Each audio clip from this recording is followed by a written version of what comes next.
नमस्कार दोस्तों, आपका स्वागत है मेरे यूट्यूब चैनल LIS एकेडमी में। फ्रेंड्स, आज मैं एक प्रैक्टिस सेट और करा रहा हूँ। 30 प्रैक्टिस सेट टोटल हो चुके हैं अभी तक आज के सहित। और अगर आपने मेरा चैनल सब्सक्राइब नहीं किया तो प्लीज़ सब्सक्राइब करें। क्वेश्चन नंबर 1 है, हंटर आयोग निम्न में से किस वर्ष के लिए गठित किया गया? तो दोस्तों, ये 1882 में गठित किया गया था। कलकत्ता विश्वविद्यालय आयोग का अध्यक्ष कौन था? तो M सैडलर थे। हंटर आयोग ने किस चीज़ पर बल दिया था फ्रेंड्स? स्कूल कॉलेज के ग्रंथालयों की स्थापना पर। विश्वविद्यालय अनुदान आयोग का प्रथम अध्यक्ष कौन थे? तो C.D. देशमुख। मुदालियर आयोग विशेष रूप से किसके विकास हेतु स्थापित किया गया था? तो माध्यमिक शिक्षा के लिए। मुदालियर आयोग का गठन कब किया गया था? 1952 में। वाडिया समिति 1967 का गठन किस उद्देश्य से किया गया था? तो ग्रंथालय में प्रशिक्षण की नवीन विधियों से। लालू समिति 1970 की स्थापना का प्रमुख उद्देश्य था एमलिव science. Working group on libraries का गठन किसके द्वारा किया गया था? तो यह योजना आयोग के द्वारा किया गया था। वर्किंग ग्रुप ऑन लाइब्रेरीज का अध्यक्ष कौन था? VKRV राव थे। ग्रंथालय विस्तार सेवा नहीं है, ध्यान से देखिए क्वेश्चन नहीं है पूछ रहा, तो यह कहानी समय ग्रंथालय विस्तार सेवा नहीं है। चल ग्रंथालय सेवा किस सेवा का भाग है? तो यह विस्तार सेवा का भाग है। अगला क्वेश्चन है, रंगनाथन ने चल ग्रंथालय को क्या नाम दिया था? लाइब्रेरी ऑन व्हील इसको नाम दिया गया था।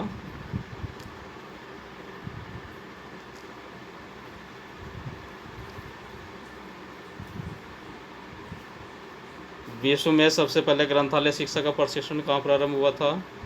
तो कोलंबिया स्कूल में हुआ था। दोस्तों, ऊपर के क्वेश्चन में लिब्रासीन भी कुछ 1-2 किताब में दिया है, तो आप लोग कमेंट्स में ज़रूर डिस्कस कर सकते हैं।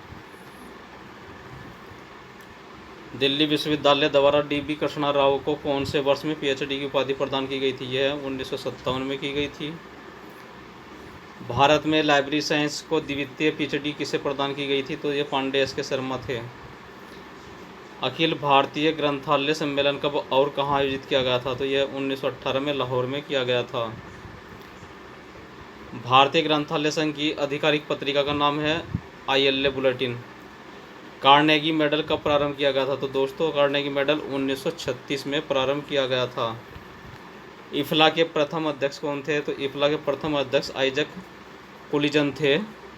International conference on cataloguing principles कराई गई थी इफ्ला के द्वारा।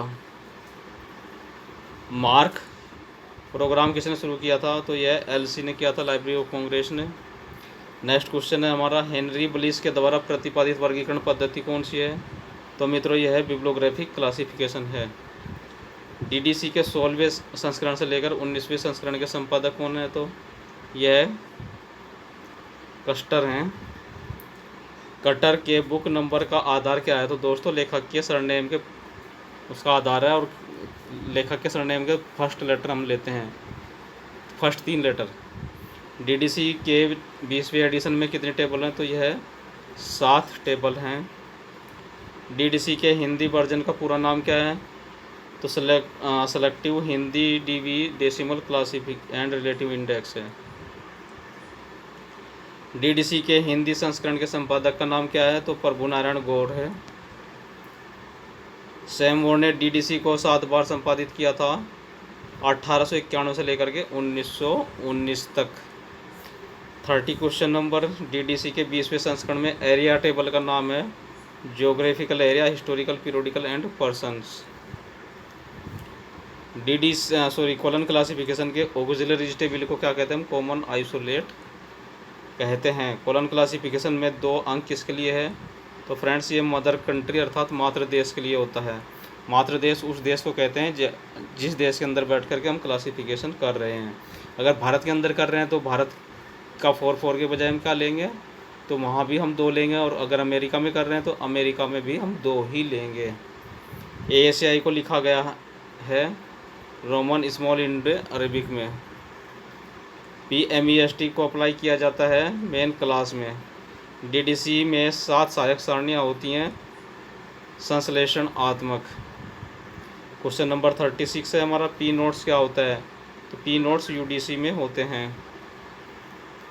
वर्गीकरण में बच्चे जवान वृद्ध हैं, यह एक पंक्ति है। कोलन क्लासिफिकेशन 7th एडिशन किस प्रकार का एडिशन है? तो दोस्तों ये मुक्त स्वच्छंद पक्षात्मक फुल्ली फ्रीली फेस्टेड स्कीम है। उस कॉलेज का नाम बताइए, लिखिए, जहाँ मेलविल डीवी ने सबसे पहले लाइब्रेरी असिस्टेंट के रूप में काम किया था। वह एम्स हार्ट कॉलेज था। एफआईडी द्वारा प्रकाशित नवीन वर्गीकरण पद्धति का किस वर्ष प्रकाशित हुई है? एफआईडी द्वारा प्रकाशित पद्धति तो यह 1978 में प्रकाशित हुई है। वैज्ञानिक प्रबंध शब्द का सर्वप्रथम प्रयोग 1910 में किसने किया था? तो यह लुइस बोर्डन ने किया था। 1911 में टेलर द्वारा लिखित पुस्तक का नाम क्या है? प्रिंसिपल्स ऑफ इंडस्ट्रियल मैनेजमेंट है। हेनरी फेयोल ने प्रबंध के कितने सिद्धांत गिनाए हैं? 14 सिद्धांत गिनवाए हैं। अधिकार अंतरण सिद्धांत किससे संबंधित है? तो दोस्तों ये वैज्ञानिक प्रबंध से संबंधित है। पोस्ट कॉर्ब फार्मूला जो कि प्रशासन के कार्यों से संबंधित है तथा जिसका प्रतिपादन लूथर गुलिक और उर्वरिक के द्वारा किया गया है, वह कब बना था? तो यह है पोस्ट कॉर्ब का जो फार्मूला 1937 में बना था। पोस्ट कॉर्ब में डी का आशय है डायरेक्टिंग। पुस्तकें स्वयं में कुछ भी नहीं है जब तक कि उनको मांग के उपाधि न बनाया जाए, यह किसका कथन है? तो यह हमारा मैक कॉल्विन का कहना है। रंगनाथन ने पुस्तक चयन हेतु पुस्तकालय के कितने सूत्रों को आधार बनाया है? तो मित्रों यह 3। अधिकतम व्यक्तियों को न्यूनतम व्यय पर सर्वोत्तम पाठ्य सामग्री किसका कथन है? तो यह मेलविल डीवी का कथन है। तकनीकी विभाग के अंतर्गत किए जाने वाले कार्य हैं हमारे वर्गीकरण, सूचीकरण, प्रक्रियाकरण, उपरोक्त सभी। BSO वर्गीकरण पद्धति कब बनी थी? यह 1978 में बनी थी। अगला क्वेश्चन है, राइडर इंटरनेशनल क्लासिफिकेशन पद्धति कब बनी थी? तो यह 1961 में बनी थी। स्टैनली जेस्ट ऑथर मार्क पद्धति का प्रयोग किसके लिए किया जाता है? बुक नंबर के निर्धारण हेतु इसका प्रयोग करते हैं।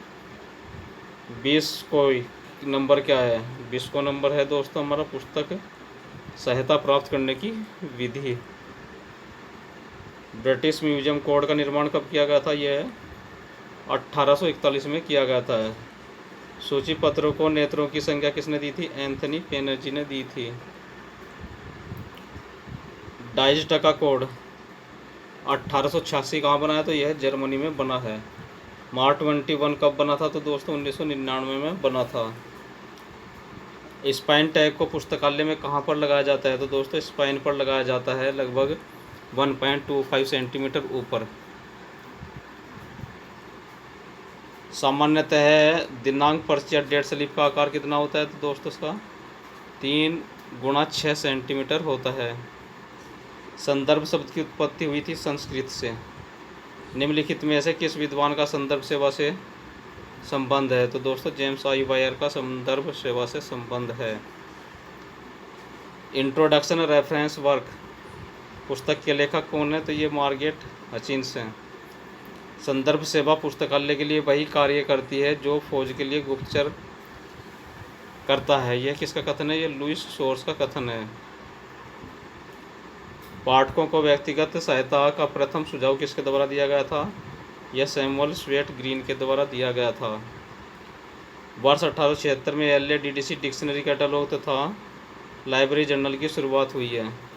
SLA का स्थापना वर्ष क्या था? तो दोस्तों 1909 था। भारत में संदर्भ सेवा की शुरुआत की गई थी 1937 से।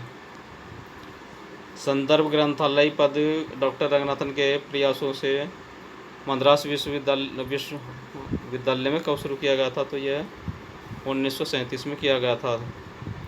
तत्कालिक संदर्भ सेवा का अन्य नाम क्या है? तथ्यात्मक सेवा।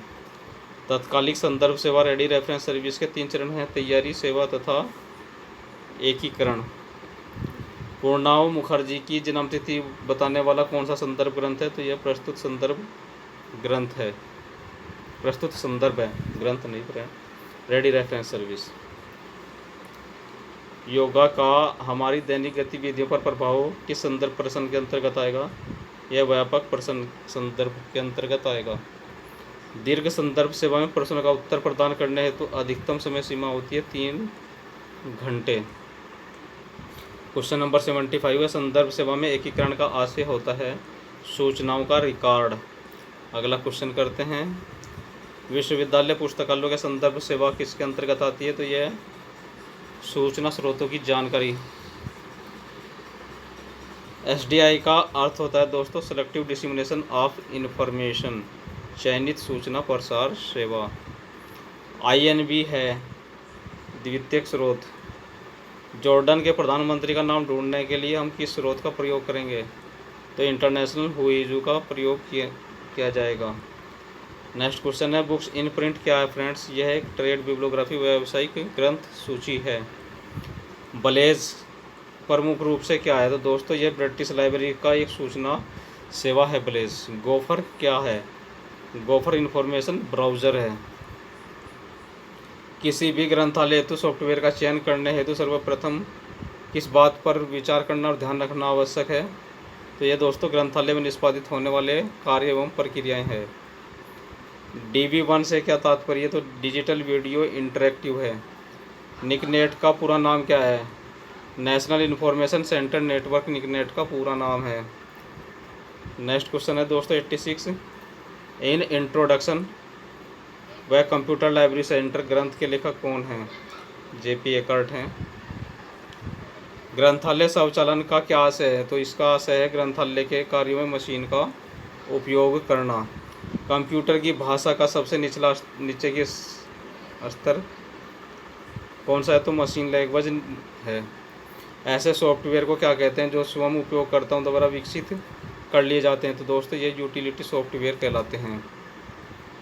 नेक्स्ट क्वेश्चन है 90 क्वेश्चन, पुस्तकालयों को कंप्यूटराइज करने के लिए सर्वप्रथम क्या आवश्यक होता है? तो फ्रेंड्स यह सॉफ्टवेयर आवश्यक होता है। सूचना प्रौद्योगिकी का अर्थ सूचना का संकलन, संग्रहण, प्रक्रियाकरण, प्रकीर्णन और उपयोग है। सूचना प्रौद्योगिकी की यह परिभाषा आपकी राय में क्या है? तो दोस्तों यह सटीक है, पूरी सटीक भाषा है, ये परिभाषा है। ओपेक को बढ़ावा देने के लिए निम्न में से क्या सहायता करता है? तो दोस्तों सूचना का विस्फोट। मैत्रेयी नामक पुस्तकालय सॉफ्टवेयर का विकास किसके द्वारा किया गया है? तो यह निषाद के द्वारा किया गया है। किसने लेजर का आविष्कार किया है? तो दोस्तों यह थियोडोर मैनन ने किया है। सूचना प्रौद्योगिकी में नवीनतम एवं विस्तृत पद है जो सूचना प्रौद्योगिकी प्रक्रियाओं को संपूर्ण क्षेत्र का वर्णन करता है। तो दोस्तों यह सूचना का संग्रहण, सूचना प्रसार, प्रकीर्णन और सूचना प्रक्रियाकरण। उपरोक्त सभी इसका ऑप्शन डी आंसर सही है। विश्व में कंप्यूटर साक्षरता दिवस कब मनाया जाता है? तो ये हमारा 2 दिसंबर को मनाया जाता है। निम्नलिखित में से कौन सा ऑपरेटिंग सिस्टम नहीं है? तो जावा ऑपरेटिंग सिस्टम नहीं है, यह कंप्यूटर की भाषा है। नेक्स्ट क्वेश्चन है, सूल की स्थापना किसके द्वारा की गई है? तो UGC के द्वारा सूल की स्थापना की गई है। ग्रंथालय स्वचालन ग्रंथालय के किन क्षेत्रों में संभव नहीं हो सका है? तो दोस्तों ये ग्रंथों के अधिग्रहण में संभव नहीं हो सका है। विश्वविद्यालय अनुदान आयोग द्वारा कब इनफ्लिपनेट को एक प्रमुख घटक के रूप में शुरू किया गया है? तो दोस्तों यह वर्ष 1951 में शुरू किया गया है। तो फ्रेंड्स आज का ये प्रैक्टिस सेट था। आशा करता हूँ कि क्वेश्चन आप लोगों को अच्छे लगेंगे, उपयोगी साबित होंगे। अगर आपने चैनल सब्सक्राइब नहीं किया तो प्लीज़ सब्सक्राइब कर लीजिए। और हर वीडियो की तरह ही जो भी डाउटफुल क्वेश्चन है हम कमेंट्स बॉक्स में डिस्कस करते हैं सब मिल करके, और सही जानकारी तक प्राप्त करने की कोशिश करते हैं। तो फ्रेंड्स अगली वीडियो जब तक आती है तब तक के लिए आपको बाय बाय, नमस्कार।